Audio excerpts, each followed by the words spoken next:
না সালমা, আমার চোখে আর ঘুম আসবে না, সব শেষ হয়ে গেল। এমন করে বলবেন না, আপনার শরীর খারাপ করবে। কি হয়েছে আমাকে খুলে বলুন। সকাল থেকে আপনার মুখটা এমন থমথমে হয়ে আছে। যে মুখ দিয়ে আমি সারা জীবন মানুষকে সততার কথা বলেছি, সে মুখে আর দাগ পড়েছে। আমি আর কারো সামনে মুখ দেখাতে পারবো না। কিসের দাগ পড়েছে? আপনি তো কোনো অন্যায় করেননি। আমার চিকিৎসার টাকার জন্যই তো আপনাকে এমন বিপদে পড়তে হলো। দোষ যদি দিতে হয় তো আমার ভাগ্যকে দিন। তোমার ভাগ্য নয়, আমার বোকামি। আমি জমিদার মোকসেদ চৌধুরীকে বিশ্বাস করেছিলাম। ভেবেছিলাম বিপদের দিনে সে হয়তো মানুষ হিসেবে পাশে দাঁড়াবে। সে কি টাকা নেয়নি, নাকি আরো বেশি টাকা চাইছে? টাকা? আরে সে তো আমার মুখের উপর টাকা ছুঁড়ে ফেলে দিল। বলল আমি নাকি এক বিরাট প্রতারক। বলেন কি? কেন এই কথা কেন বললো? সে বলেছে আমাদের বংশের তলোয়ারটা নাকি নকল। ওটা নাকি পিতল আর লোহা দিয়ে বানানো, উপরে শুধু সোনার রং করা। সৃষ্টিকর্তা, এই যে মিথ্যা কথা! আপনার 14 পুরুষে যে তলোয়ার আগলে রেখেছে সেটা নকল হয় কি করে?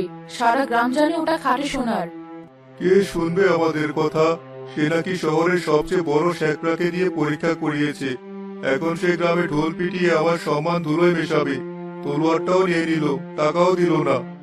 এ তো পুরোপুরি জুলুম। তার মানে সে তলোয়ারটা আত্মসাৎ করার জন্য এই নাটক সাজিয়েছে। আমি এখন কি করব? কোথায় যাব? আমার কাছে তো কোনো প্রমাণও নেই। জমিদারের ক্ষমতার সামনে আমার মতো সাধারণ মানুষের কথার কোনো দাম আছে? ওস্তাদ, মা জননী, আপনারা এত রাতে কি নিয়ে এত আলোচনা করছেন?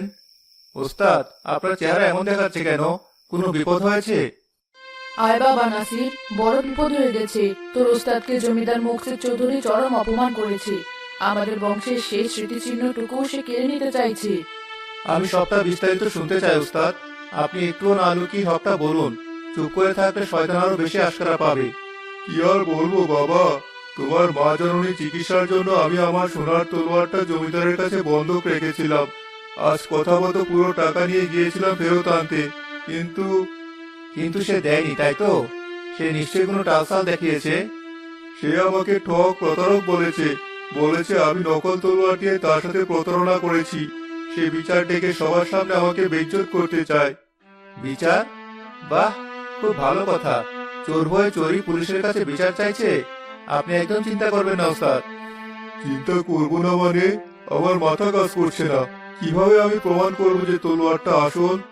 প্রমাণ আপনাকে করতে হবে না, প্রমাণ করবে জমিদার নিজেই। সে নিজের পাতা ফাঁদে নিজেই ধরা পড়বে। আপনি শুধু আমার উপর বিশ্বাস রাখুন। বাবা নাসির, তুই একা ও জমিদারের সাথে পারবি না। ওর সাথে অনেক শয়তান লোক আছে। তোর যদি কোনো ক্ষতি হয়। মা, আপনি শুধু মন থেকে দোয়া করবেন যেন আমি সত্যের পথে থাকতে পারি। যার সাথে ন্যায় থাকে তার কোনো ক্ষতি কেউ করতে পারে না। কাল সকালে আমি জমিদারের দরবারে যাব। দেখব তার মিথ্যার খুঁটি কতটা শক্ত। খুব সাবধানে থাকিস বাবা। তোর কথা এখন আমার শেষ সম্বল।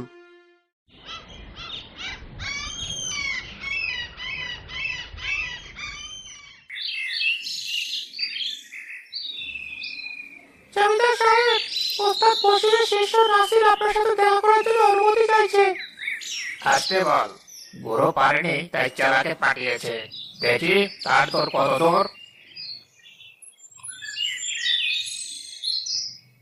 জমিদার সাহেব, আমি আমার উস্তাদ বশির সাহেবের পক্ষ থেকে কথা বলতে এসেছি। তোমার ওস্তাদ একজন প্রতারক। তা আবার পক্ষ কি? সে আমার বিশ্বাস নিয়ে খেলা করেছে। একটা নকল জিনিসকে আসল বলে আমার কাছে থেকে টাকা হাতিয়ে নিয়েছে। এর চেয়ে বড় অপরাধ আর কি হতে পারে? অপরাধ তো সেটাই, যখন একজন ক্ষমতাশীল মানুষ একজন নিরুপায় মানুষের সরলতার সুযোগ নিয়ে তার বংশের সম্পদ আত্মসাৎ করার চেষ্টা করে। এই ছোকরা, মুখ সামলে কথা বল। জমিদার সাহেবের সামনে দাঁড়িয়ে কথা বলার আদব জানিস না? থামো দবির, ওকে বলতে দাও। ওর ভেতরে অনেক আগুন জমে আছে দেখছি। হ্যাঁ, তো কি বলছিলি? আমি আত্মসাৎ করার চেষ্টা করছি? আমার কাছে পাকা প্রমাণ আছে। কি প্রমাণ? জাফর শেখরার মিথ্যা সাক্ষ্য, যাকে টাকা দিয়ে বশ করা যায়। তার কথার কি কোনো দাম আছে? তুমি জাফর শেখরাকে অপমান করছো। সেই অঞ্চলে সবচেয়ে নামকরা জহরি। তার চোখে ফাঁকি দেওয়া যায় না। সে নিজে এসে তলোয়ার পরীক্ষা করে রায় দিয়েছে। তাহলে তো খুব ভালো হয়, সবার সামনে আরেকবার তলোয়ারটা পরীক্ষা করা হয়। অবশ্যই হবে। আমি তো নিজেই বিচার চেয়েছি। আমি গ্রামের প্রতিটি মানুষকে দেখিয়ে দিতে চাই যে সাধুর পোশাকের আড়ালে তোমার ওস্তাদ কত বড় একজন ঠক। বিচার আমিও চাই জমিদার সাহেব, তবে সেই বিচার শুধু আমার উস্তাদের সততাই নয়, আপনার লোভের মুখোশটাও যেন সবার সামনে খুলে যায়, সেই ব্যবস্থাই আমি করব। অনেক বড় বড় কথা বলছো, কাজে করে দেখাতে পারবে তো? এখন যাও এখান থেকে, বিচার সভাতেই তোমার সাথে কথা হবে। তোমার গুরুকে বলো কান্নাকাটি করার জন্য যেন তৈরি থাকে। শুনেছিস তো, যা এখন, বেশি বাড়াবাড়ি করলে গ্রামে থাকা মুশকিল হয়ে যাবে। গ্রামটা আপনার একা নয় দাবির সাহেব, আর সত্যের জোর যার থাকে তার জন্য কোনো কিছুই মুশকিল নয়। আসি জমিদার সাহেব। তবে ছেলেটার সাহস তো কম নয়, চোখে চোখ রেখে কথা বলে গেল। একে বেশি পাত্তা দেবেন না হুজুর, দুটো বই পড়েছে তাই নিজেকে বেশি চালাক মনে করে। জাফর শেখরাকে একবার ধমক দিলেই ওর সব চালাকি বেরিয়ে যাবে। না, ধমক নয়, লোভ। লোভ দিয়ে মানুষকে সবকিছু করানো যায়। তুমি আজই সন্ধ্যায় জাফর শেখরার বাড়িতে যাও। কি বলবো হুজুর? তাকে বলবে বিচার সভায় আমার পক্ষে সাক্ষী দিলে যা দেওয়ার কথা ছিল তার ডাবল পাবে, আর তাকে একটা নতুন দোকান করে দেওয়ার দায়িত্ব আমার। আর যদি সে রাজি না হয়, যদি ছেলেটা তাকে ভয় দেখিয়ে থাকে, তাহলে তাকে ভয়টাও তুমিই দেখাবে। তাকে মনে করিয়ে দেবে এই গ্রামে ব্যবসা করতে হলে, শান্তিতে থাকতে হলে আমার দয়াতেই থাকতে হবে। আমার বিরুদ্ধে যাওয়ার অর্থ নিজের পায়ে নিজে কোড়াল মারা। বুঝেছি হুজুর, আপনি একদম চিন্তা করবেন না। জাফর শেখরা টাকা গন্ধ পেলে নিজের ছায়াকেও বিশ্বাস করে না, সে আমাদের মতেই থাকবে। বশিরকে এমন ভাবে সবার সামনে বেইজ্জত করতে হবে যেন সে আর কোনোদিন মাথা তুলে দাঁড়াতে না পারে। তার ওই সোনার তলোয়ারটা আবার বৈঠকখানায় সাজিয়ে রাখবো। গ্রামের মানুষ দেখবে মোকসেদ চৌধুরীর সাথে চালাকি করার পরিণাম কি হয়।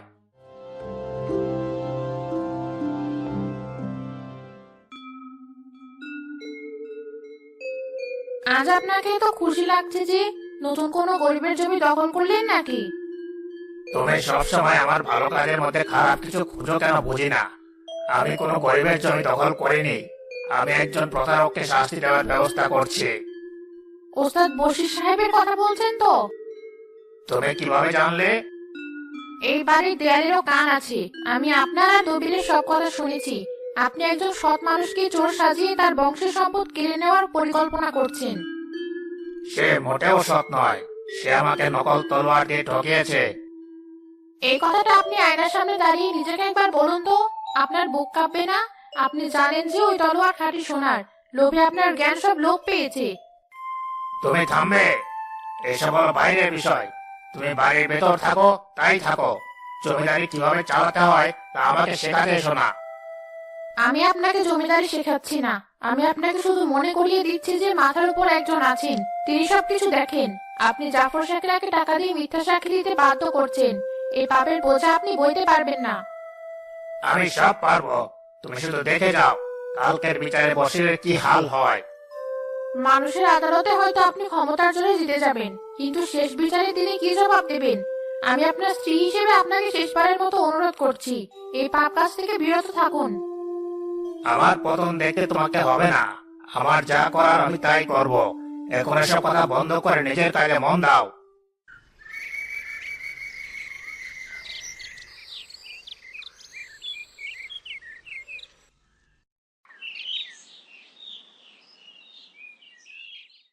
মুরাদ চাচা, আপনার কাছে আমি একটা বড় আশা নিয়ে এসেছি। বলো বাবা, কি করতে পারি তোমার জন্য? তোমার উস্তাদের বিপদের কথা শুনে আমার খুব খারাপ লাগছে। মোকসেদ চৌধুরী লোকটা ভালো না। আমি জানি, কিন্তু তাকে হারাতে হলে আমার একটা অস্ত্র লাগবে। সেই অস্ত্র হলো তথ্য। আপনি তো বশির উস্তাদের বাবাকেও চিনতেন, তাদের ওই সোনার তলোয়ারের বিষয়ে এমন কিছু কি জানেন যা সবাই জানে না? হ্যাঁ জানি, একটা খুব গোপন কথা জানি। কি কথা চাচা, দয়া করে আমাকে বলুন। বশিরের বাবা মারা যাওয়ার আগে আমাকে একটা কথা বলে গিয়েছিলেন। তিনি বলেছিলেন, মুরাদ, এই তলোয়ার শুধু সোনা দিয়ে গড়া নয়, এর মধ্যে আমাদের বংশের একটা নিশানিও লুকানো আছে। নিশানি? কিরকম নিশানি? তিনি দেখিয়েছিলেন তলোয়ারের হাতলের নকশা যেখানে শেষ হয়েছে ঠিক সেখানে একটা ছোট অর্ধচন্দ্রের চিহ্ন করা আছে। এত ছোট যে ভালো করে না খুঁজতে চোখেই পড়ে না। ওটা নাকি তাদের বংশের শাহী প্রতীক। চাচা, আপনি তো আমাকে গুপ্তধনের সন্ধান দিয়ে দিলেন। এই একটা তথ্যই যথেষ্ট জমিদারকে হারানোর জন্য। আপনাকে যে কি বলে ধন্যবাদ দেব। বাবা, সত্যের জয় হোক। আমি এটাই চাই। তুমি সাবধানে থেকো। অবশ্যই চাচা। এবার আমি জাফর শেখটার সাথে একটু দেখা করে আসি। আরে নাসির যে, কি মনে করি দোকানে কিছু কিনবে নাকি? না শেখটা সাহেব, কিছু কিনতে আসিনি। আপনার অভিজ্ঞতার কাছ থেকে কিছু শিখতে এসেছি। আপনি তো জহুরি, আসল নকল এক পালকেই ধরে ফেলেন। সে তো সৃষ্টিকর্তার রহমত। এই লাইনে এতগুলো বছর তো আর এমনি এমনি কাটায়নি। তা তো বটেই।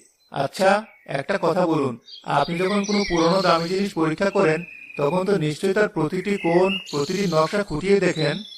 অবশ্যই দেখি, ওটাই তো আমাদের কাজ। খুব ভালো। তাহলে জমিদার মুকসেদ চৌধুরীর বাড়িতে যে তলোয়ারটা পরীক্ষা করলেন, ওটার হাতলের নকশাটা নিশ্চয়ই আপনার মনে আছে। হ্যাঁ, মনে আছে। খুব সুন্দর ফুলের কাজ করা, দেখলে চোখ জুড়িয়ে যায়। শুধু ফুলের কাজ? আর কিছু আপনার চোখে পড়েনি? আর কি পড়বে, ওটা তো নকল জিনিস। উপরে চাকচিক্য থাকলেও ভেতরে ফাঁকি। আচ্ছা, ধরুন ওই ফুলের নকশা ঠিক নিচে যদি একটা খুব ছোট, প্রায় অদৃশ্য একটা অর্ধচন্দ্রের চিহ্ন করা থাকতো, সেটা কি আপনার মতো একজন অভিজ্ঞ জহরি চোখ এড়িয়ে যেত? অর্ধচন্দ্রের চিহ্ন? না না তো, ওখানে অমন কোনো চিহ্ন টিহ্ন ছিল না। তুমি এসব উৎপট কথা কোথায় শুনেছো?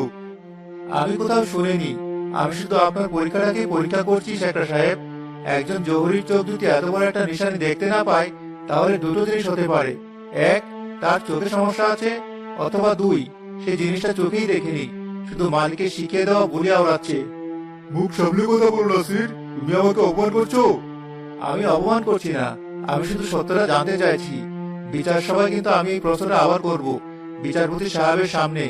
তখন যদি প্রমাণ হয় যে ওই চিহ্নটা তলোয়ারের আছে, কিন্তু আপনি দেখেননি, তাহলে মিথ্যা সাক্ষ্য দেওয়ার অপরাধে আপনার কি হবে সেটা ভেবে দেখেছেন? আপনার সারা জীবনের সুনাম, আপনার ব্যবসা সব কিন্তু ধুলোয় মিশে যাবে। তুমি তুমি আমাকে ভয় দেখাচ্ছ? আমি ভয় দেখাচ্ছি না, আমি আপনাকে আপনার বিবেকের মুখোমুখি দাঁড় করাচ্ছি। আসি শেখরা সাহেব, বিচার সভার জন্য ভালো করে প্রস্তুতি নেবেন। আপনার উত্তরের উপর কিন্তু অনেক কিছু নির্ভর করছে। শুনেছিস নাকি বশির উস্তাদ নাকি জমিদার সাহেবকে নকল তলোয়ার দিয়ে ঠকিয়েছে? আরে, আমিও তো তাই শুনলাম। ভাবা যায়, এত বড় একজন জ্ঞানী মানুষ আর তার এমন কাজ। থাম তোরা, না চিনি না শুনে যাতা বলিস না। বসির ভাইকে আমি ছোটবেলা থেকে চিনি। উনি নিজের গলা কেটে দেবেন, তবু অসৎ কাজ করবেন না। কিন্তু কুলসি বাবা, জমিদার সাহেব নিজে বলেছেন জাফর শেখরাও নাকি পরীক্ষা করে দেখেছে। এতগুলো লোক তার মিথ্যা বলছে না। মুখসেদ চৌধুরীকে তোরা আজ চিনলি? ওর হাসি মানে বিপদ। আর ওই জাফর শেখরা তো টাকার জন্য নিজের নামও বদলে ফেলতে পারে। আমি নিশ্চিত এর পেছনে বড় কোনো ষড়যন্ত্র আছে। ষড়যন্ত্র হোক আর যাই হোক, বিচার তো হবে।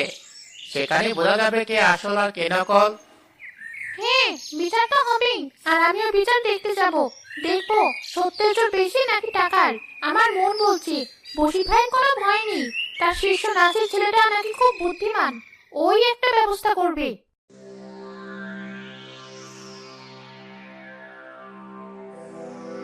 আজকের এই বিচার সভা শুরু করার অনুমতি দেওয়া হলো। জমিদার মোকসেদ চৌধুরী, আপনার যা অভিযোগ আছে তা বিস্তারিতভাবে পেশ করুন। বিচারপতি সাহেব এবং আমার প্রিয় গ্রামবাসীগণ, আমি আজ এখানে দাঁড়িয়ে আছি এক রাত দুঃখ আর হতাশা নিয়ে। আমি যাকে বিশ্বাস করে আমার অর্থ দিয়ে সাহায্য করেছিলাম, সেই ওস্তাদ বশির আমার সাথে চরম প্রতারণা করেছেন। তিনি একটি নকল সোনার তলোয়ার আমার কাছে বন্ধক রেখেছিলেন। উস্তাদ বশির, এই অভিযোগের বিষয়ে আপনার কিছু বলার আছে? বিচারপতি সাহেব, এই অভিযোগ সম্পূর্ণ মিথ্যা। আমি সৃষ্টিকর্তা নামে শপথ করে বলছি, ওই তলোয়ার খাঁটি সোনার এবং আমার পূর্বপুরুষের আমানত। শপথ করলে যদি সব প্রমাণ হয়ে যেত, তাহলে তার বিচার আদালতের প্রয়োজন হতো না। আমার কাছে জলজন্ত সাক্ষী আছে। আমি আমার সাক্ষী এই অঞ্চলের সবচেয়ে সম্মানিত স্বর্ণকার জাফর শেখরাকে এখানে মতামত দেওয়ার অনুমতি চাইছি। জাফর, তুমি কি জমিদার সাহেবের বাড়িতে থাকা ওই তলোয়ারটি পরীক্ষা করেছো? জি হুজুর, আমি নিজের হাতে নিজের যন্ত্র দিয়ে ওটা পরীক্ষা করেছি। তুমি যা দেখেছো কোনো ভয় বা পক্ষ না নিয়ে তা সবার সামনে বলো। হুজুর, ওই তলোয়ারটি আসল সোনার নয়, ওটা লোহা আর পিতল দিয়ে গড়া। ওটার উপরে শুধু সোনার পাতলা একটা আস্তরণ দেওয়া হয়েছে। ছি ছি ছি ছি, বশির সাহেব এমন কাজ করলেন? সবাই যায় না। দেখলেন তো, সত্য বেরিয়ে এসেছে। আমি এই প্রতারণার উপযুক্ত শাস্তি চাই। নাসির, এই বিষয়ে তোমার নাকি কিছু বলার আছে? জি বিচারপতি সাহেব, আমি আপনার অনুমতি পেলে সাক্ষী জাফর শেখরাকে কয়েকটি প্রশ্ন করতে চাই। অনুমতি দিলাম। জাফর সাহেব, আপনি তো একজন অত্যন্ত অভিজ্ঞ স্বর্ণকার। আপনার অভিজ্ঞতা নিয়ে কারো কোনো সন্দেহ নেই। জি। আপনি যখন তলোয়ারটা পরীক্ষা করছিলেন তখন তো নিশ্চয়ই খুব মনোযোগ দিয়ে এর গঠন, এর কারুকাজ সবটাই দেখেছেন। হ্যাঁ, দেখেছি। বলতে পারবেন তলোয়ারের হাতলে কি ধরনের নকশা ছিল? খুব সুন্দর ফুলের নকশা ছিল, লতা পাতা দিয়ে জড়ানো। চমৎকার! আপনার স্মরণশক্তি সত্যিই প্রশংসার যোগ্য। এবার আমার শেষ এবং সবচেয়ে গুরুত্বপূর্ণ প্রশ্ন, ওই ফুলের নকশার ঠিক নিচে হাতলের শেষ মাথায় কোনো বিশেষ চিহ্ন বা প্রতীক কি আপনার চোখে পড়েছিল? চিহ্ন? না না তো, ওখানে কোনো চিহ্ন ছিল না, শুধু সাধারণ নকশাই ছিল। আপনি কি শতভাগ নিশ্চিত জাফর সাহেব? সবার সামনে সৃষ্টিকর্তাকে সাক্ষী রেখে আপনি বলছেন যে ওখানে কোনো চিহ্ন ছিল না? হ্যাঁ, আমি নিশ্চিত ওখানে কিছু ছিল না। বিচারপতি সাহেব, আমি এবার আপনার কাছে তলোয়ারটি এখানে হাজির করার জন্য আর্জি জানাচ্ছি। কারণ জাফর শেখরা হয় চোখে দেখতে পান না, অথবা তিনি জেনে শুনে নির্লজ্জের মতো মিথ্যা কথা বলছেন। এর কোনো প্রয়োজন নেই, সাক্ষী যা বলার বলে দিয়েছে। না, প্রয়োজন আছে। দবির, তুমি এক্ষুনি জমিদারের বাড়ি থেকে তলোয়ারটা নিয়ে এসো। বিচারপতি সাহেব, এবার আপনি এবং এই গ্রামের সকল মানুষ নিজের চোখে দেখুন। নাসির তলোয়ারটা হাতে নিয়ে হাতলের নিচের অংশটা সবার সামনে তুলে ধরে। এই দেখুন, এখানে একটা ছোট্ট অর্ধচন্দ্রের চিহ্ন পরিষ্কার দেখা যাচ্ছে। এটা উস্তাদ বশিরের বংশের শাহী প্রতীক। এই চিহ্নটা কি এখনো আপনার চোখে পড়ছে না? আমি আমি অত খুঁটিয়ে দেখিনি। আপনিও দেখেননি? কি আশ্চর্য! বিচারপতি সাহেব, এই চিহ্নটার কথা গ্রামের প্রবীণ ব্যক্তি মুরাদ চাচাও জানেন। আপনি অনুমতি দিলে? হ্যাঁ হুজুর, আমি জানি। বশিরের বাবা নিজে আমাকে এই চিহ্নের কথা বলে গিয়েছিলেন। এটা তাদের বংশের নিশানি। জাফর, সত্যি কথা বলো, না হলে তোমার বাকি জীবনটা জেলের ভিতরে কাটবে। কে তোমাকে মিথ্যা বলতে শিখিয়েছে? আমাকে ক্ষমা করে দিন হুজুর, আমাকে ক্ষমা করে দিন। আমি লোভে পড়েই পাপ করেছি। জমিদার সাহেব আমাকে টাকা আর নতুন দোকানের লোভ দেখিয়ে মিথ্যা সাক্ষী দিতে বাধ্য করেছেন। আমি তলোয়ারটা খুলেও দেখিনি হুজুর, আমি একটা মহা পাপী। মোকসেদ চৌধুরী, আপনার নির্লজ্জতা দেখে আমি অবাক হচ্ছি। আপনার বিরুদ্ধে প্রতারণা, ষড়যন্ত্র এবং একজন নিরপরাধ মানুষকে অপমান করার অভিযোগ প্রমাণিত হয়েছে। আমি আমি ভুল করেছি, আমাকে একটা সুযোগ দেওয়া হোক। ভুলের জন্য প্রায়শ্চিত্ত করতে হয়। আমি এই সভায় রায় ঘোষণা করছি, জমিদার মোকসেদ চৌধুরীকে উস্তাদ বশিরের সোনার তলোয়ার এখনই সসম্মানে ফেরত দিতে হবে। তার সাথে এই জঘন্য অপরাধের জন্য তাকে 1 লক্ষ মুদ্রা জরিমানা করা হলো।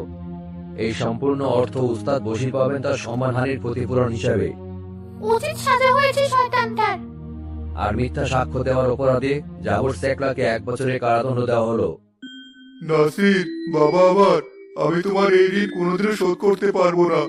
সৃষ্টিকর্তা তোর মঙ্গল করুক বাবা, তুই আজ আমাদের বংশের ইজ্জত রক্ষা করেছিস। উস্তাদ, এটা আমার কোনো কৃতিত্ব নয়, এটা আপনার দেওয়া শিক্ষা এবং সততার জয়।